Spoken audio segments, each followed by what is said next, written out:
প্রধান উপদেষ্টা ডক্টর মোহাম্মদ ইউনূসের ডাকে জাতীয় ঐক্য কমিটির বৈঠক শেষে বিএনপির মতামত জানিয়েছেন।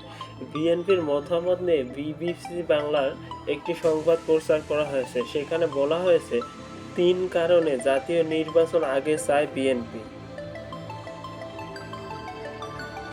এতে বলা হয়েছে, জাতীয় নির্বাচনের আগে স্থানীয় নির্বাচন না চাওয়ার পেছনে 3টি কারণের কথা জানিয়েছেন বিএনপির নেতাকর্মীরা। এর মধ্যে প্রধান কারণ হচ্ছে, দলীয় প্রতীকবিহীন স্থানীয় নির্বাচন আগে হলে পতিত ফ্যাসিবাদ ফিরে আসার জন্য একে বড় প্ল্যাটফর্ম হিসেবে কাজে লাগতে পারে।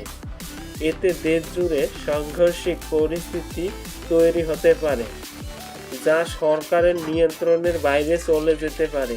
তাতে জাতীয় নির্বাচন বিলম্বিত হতে পারে। দ্বিতীয় কারণ হিসেবে বিএনপি বলেন, জামায়াতের কর্মকাণ্ড, দলটির তৎপরতায় বিএনপিতে সন্দেহ বেড়েছে।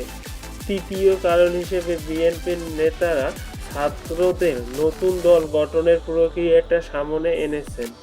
ছাত্রদের নতুন দল প্রক্রিয়া সামনে এনে বিএনপির নেতাকর্মীরা বলেন, স্বাভাবিকভাবে তখন সংগঠনটির ভিত্তি দাঁড়িয়ে যাবে ছাত্রদের দলটির।